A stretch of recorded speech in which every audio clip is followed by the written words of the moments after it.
Okay, welcome back. Let me just open my notes here. So the results are in, and Damian Maia defeats Ben Askren via a late enough in round 3 rear naked choke. Askren claims to have been okay to go into to have Maia on his back on the ground, that he thought he could get the reversal off, but he simply underestimated just how good Maia's jiu-jitsu game is. Famously, Maia submitted Carlos Condit in the opening round via the same way. He took his back, got the rear naked choke. I believe he got Askren with a single arm though, enough for Askren to go out cold. And I had a conversation with my friend yesterday that one-dimensional fighters can't seem to survive in the new MMA climate, or even just the UFC. And I'm talking about Ben Askren because Damian Maia's stand-up it's okay, it's serviceable, but his real skill is in the jiu-jitsu department.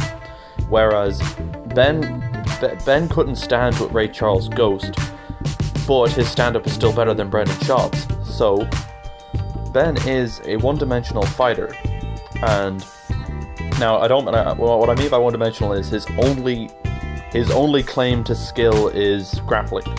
He is only a good fighter when he has you where he wants you on the ground, and he'd be able to sink in some sort of choke, or just maybe get some, maybe win the rounds on point sitting on top of you. Great. I'm not generalizing specialists either though. For example, Kelvin Gastelum is a great striker, and he's kind of known for that, but he also has wrestling. So specialists tend to be well-rounded, but just specializing in one category. Most notably would be Conor and Khabib. Conor the striking specialist and Khabib the grappling ace. But that doesn't mean that either one of them would be finished right away if they were exposed to each other's weaknesses, you know? Khabib can stand with people, and Conor can survive on the ground. We've seen this before with Chad Mendes. He managed to survive the onslaught of being taken down, being pounded, getting back up, and then finishing Mendes via TKO. So it seems like the days of just having a one-dimensional fighter, either a really good kickboxer or a really good grappler, are gone, and that the fighters need to be more well-rounded. They need to have a strong base, and that way they can specialize in one thing.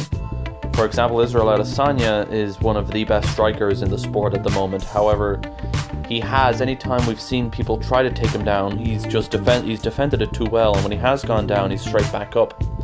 So we're yet to see Israel tested by a really good grappler. In my opinion, I think Yoel Romero would be a great example, or even Jack Hermanson, if he gets a win or two, could really give him a test to see how well Izzy performs when he's under the pressure of a really good grappler.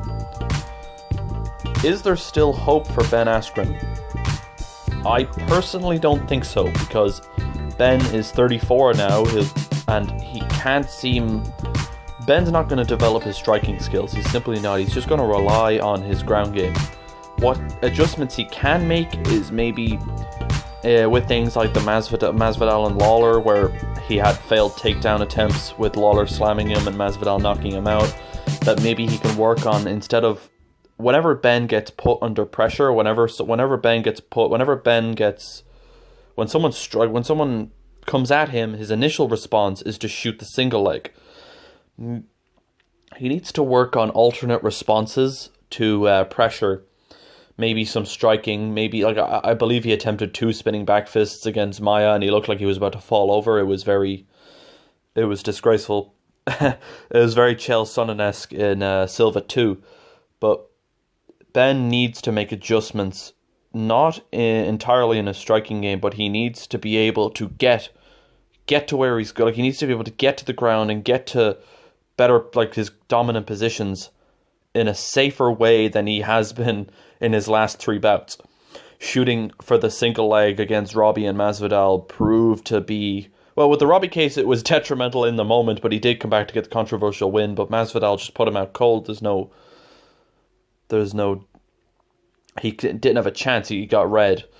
I believe that Ben did win the first 2 rounds, and whatever the third round was going, whichever way, but Ben needs to work on getting to those positions a bit safer if he's not going to develop his striking.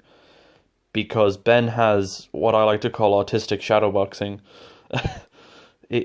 He's not a striker. He's simply not. He's a grappler. He's really good at it, but what he needs to do is find a way. He needs to just he needs to polish his tactics to get people to the ground. Because the single leg doesn't seem to be working in the UFC, because most fighters can suss onto what he's doing and just counter him or even finish him then and there. In other news, the Diaz fight is a go. It's back on. Dana tweeted out that the fight is on. They said that they had long discussions with the State Commission and his name is completely cleared and we're good to go for 244.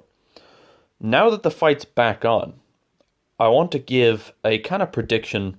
I was thinking of saving this for the end of the last one, but I decided not to, or I forgot, that I think Masvidal is going to win via another creative finish. Like, he's going to do something that we're not going to see coming, like the flying knee or like the switch stance 3-piece.